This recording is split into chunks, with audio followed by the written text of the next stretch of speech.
pumasok si Lolo Ambo sa aking panaginip at humihingi siya ng tulong mga tol sa akin. Pupunta ako sa isang location na kung saan kami po ay magkikita. Nakita ko rin sa video nila Rimart, si Lolo Ambo ay nanghihina na yung katawan. So yun, mapagpalang araw mga tol.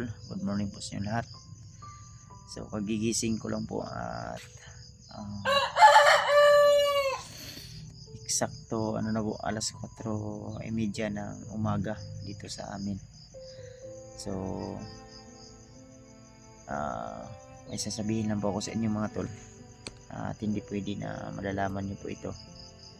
At yung sasabihin ko ngayon ay kumbaga share ko lang po sa inyo kasi biglang pumasok si Lolo Ambo sa aking panaginip at humihingi siya ng tulong mga tol sa akin kasi nanghihina yung kanyang katawan.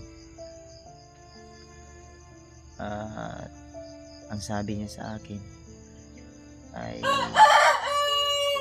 pupunta ako sa isang location na kung saan kami po ay magkikita at kailangan mapuntahan ko yun agad habang hindi pa huli ang lahat. So bigla akong nagising mga tol at hindi ko alam kung bakit, ano po yung ibig sabihin ni Lolo Ambo sa akin. Dahil nakita ko rin sa video nila Rimart, si Lolo Ambo ay nanghihina na yung katawan. So feeling ko po si Lolo Ambo ngayon ay humingi ng tulong para kasi nangangailangan si Lolo Ambo ng alay yata. Yun yung ibig sabihin niya, para may balik niya yung kanyang lakas. Kaya sa lalong madaling panahon mga tol ay yung sinabi ni Lolo Ambo na location ay kailangan matagpuan ko yun at hanapin ko yun. Kaya talagang gusto ko pa sanang matulog pero hindi ako makatulog mga tol dahil na ako sa sinabi ni Lolo Ambo sa akin sa panaginip ba.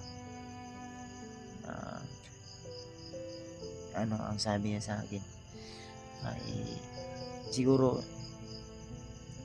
dahil yun sa binigay niya sa akin na agimat. At ang sabi niya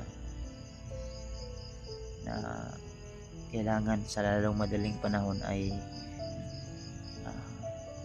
matagpuan ko siya at may sinabi sa akin na location na kailangan doon kami magtatagpo mga tol. Kaya siguro mamaya ay kailangan mapuntahan ko ang location na yun para matulungan natin si Lolo Ambo. So kukontakin ko rin si Rimart mamaya para malaman din ni Rimart ang mga sinasabi ni Lolo Ambo sa akin dahil sa pamamagitan ng panaginip ko ay doon si Lolo Ambo nakipag-communicate sa akin mga tol. So ayan, tumatayo yung balahibo ko. Hindi ko alam kung ano po yung gagawin ko pero pumasok sa isip ko na baka kailangan ni Lolo ng tulong para dagdag lakas sa kanya ay magbibigay rin ako ng alay sa kanya to kung sakaling man matagpuan ko siya. Pero ang sabi niya sa akin, wag kang magtagal anak. Kaya imbis na magpahinga pa ako muna kahit ilang araw ay hindi na kailangan mga tol dahil mismo si Lolo Ambo yung gusto makipagkita sa akin. Kailangan matagpuan ko yung lugar na yun. Kaya inuulit-ulit ko sa isip ko sa ko ba na maalala ko yung location. Sobrang lamig pa. Dito lang ako sa sa labas na gawa ng video, nagsabi sa inyo, nag-explain sa inyo para hindi makakadisturbo doon sa loob, kasi natutulog pa yung asawa at anak ko, at saka yung driver nito, si Papa kasi yung driver nito. Ang putput na ito, ang sikad na ito ay binili ko po, may extra income siya, kasi ito po yung hanap buhay talaga ng biyanan ko na lalaki sa araw-araw. Kaya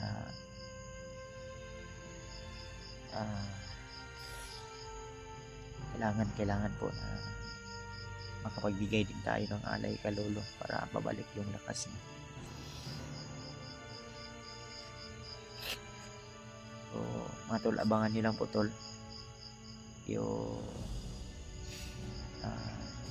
sinasabi ni Lolo Ambo na location, ay pupuntahan ko po yun para magkita po kami. Pero asahan nyo na kasama natin si Spider-Man yan, si Bornokay. Dito lang muna sa bahay.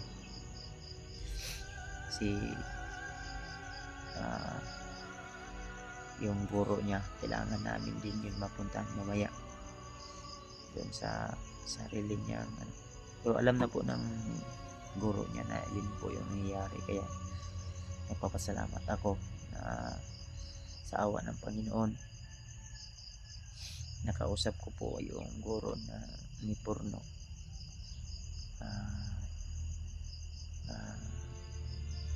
Wala namang problema, si Porno kay tuloy po sa pag-aaral. Ang kanyang gagawin na lang ay mag-take po siya ng special exam na kailangan ano niya yun, maipasa niya yun. So syempre ako, tiwala naman po ako kay Bornok na maipasa niya yun, dahil alam ko na matalino po siyang bata. So salamat po tol, lalo na sa lahat ng mga nag-share ng blessing. Thank you so much po talaga sa inyong walang sawang suporta sa akin, pagmamahal po sa akin mga tol, mula noon hanggang ngayon. Naway kabayan kayo lagi ng Panginoon. Ibuhos po sa inyo yung mga biyaya, lalo na yung mga ibigyan natin, supporters natin, silent viewers, OFW. Shoutout, mega love shoutout sa inyo lahat. Thank you so much po talaga, especially sa lahat ng mga naging lagi nating kasama expedition sa ating bawat lakad. So salamat po. So pasensya na mga tol, yung boses ko ngayon ay iba kasi kagigising ko lang alos sobrang sakit ng mata ko, sobrang gusto ko pang matulog pero hindi ako makatulog dahil yung panaginip ko, kinabahan ako na hindi ko alam kung ano yung kong gawin, anong dapat kong gawin. Kaya mamaya kung makontak natin si Remart, kontakin ko po siya para malaman o mai-info din si Remart about sa sinabi sa akin ni Lolo Ambo. Hindi ko lang isabi sa inyo lahat kung ano po talaga yung sinabi ni Lolo Ambo, pero ang sabi niya sa akin, sa lalong madaling panahon na kailangan matagpuan mo ko sa location na yun, kaya kailangan natin puntahan din to habang hindi pa huli ang lahat. Kaya sana tol, abangan niyo po yung mga video na i-upload natin. Tapos man tayo sa oras, tapos man tayo sa pahinga, pero kailangan natin na sundin yung sinabi na sa akin ni Lolo Ambo. So maraming salamat po talaga tol. So success po yung pag-celebrate natin ng kaarawan ni Borno. Hindi lang ako nag-video pero may picture po ako tol. Ipopost ko po siguro yun sa Facebook ko at saka sa community po ng aking YouTube channel. Hindi naman gaano karami yung handa ni Borno pero masaya po kami sa amin sa Rosalo. So thank you so much po sa lahat ng mga nag-share ng blessing, na papalipad ng mga dasal at palaging nanalangin sa aming kaligtasan, sa aming mga paglalakbay na safety po kami lagi. So ingat po kayo lagi dyan mga tol, sa lahat ng mga laging nakasubaybay, silent viewers ka man, solid subscriber ka man, solid supporters ka man ni Kuya Bas Adventure. Saludo po ako sa iyo tol. Salamat po. Ano man yung estado mo sa buhay, ako po ay nagpapasalamat ng buong puso.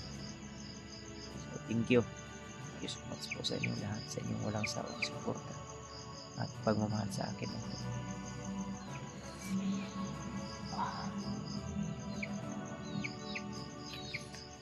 Talagang gusto ko nang punta doon sa location ngayon mismo, pero hindi pa pwede. Pero kailangan natin mapunta agad dito, kasi doon ako na sa sinabi ni Lolo na sa lalong madaling panahon kailangan matagpuan ko siya. Kaya baka may panganib na mangyayari sa kanya, o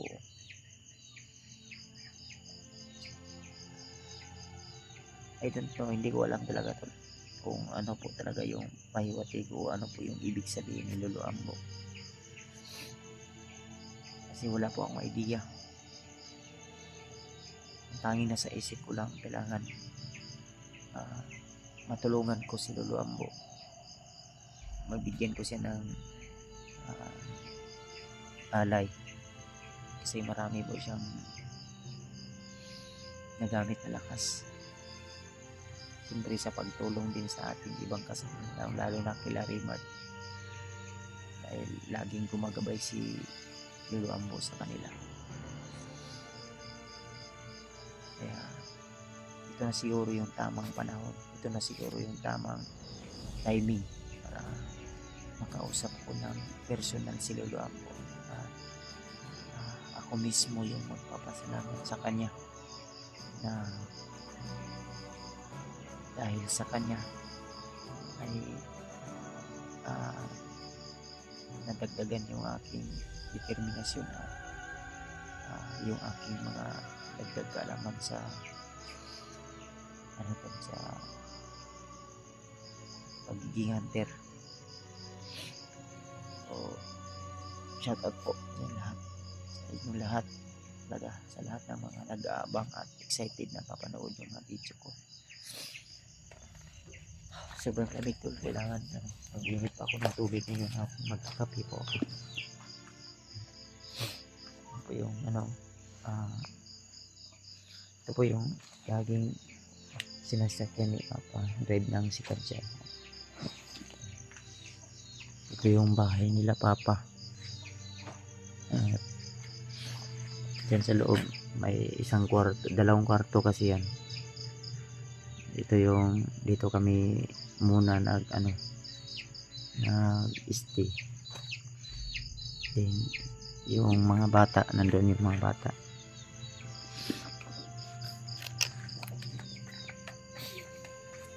Kasi kami ng asawa ko ay soon, pag may ipon na kami, ay dyan kami magpa-extinction, magpatayo kami ng aming sarili talagang bahay na magbubukod talaga kami sa so yun mga tol,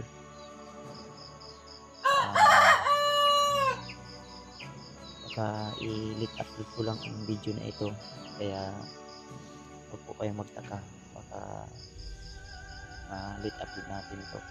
Kaya sana i-share nyo po ang video na ito, lalo na kay Remark, sa kay William at kay Julio, para mapanood din nila, kasi sila po yung nagsasama ngayon. At i-share nyo po sa lahat ng mga hunter ang mga video natin, para alam po nila kung ano po yung mga sitwasyon o kalagayan natin. Baka malay natin ay may encuentro natin sila sa location na yun, o doon sila dinala ng mga hinayopak na mga alaga ni Pagnot.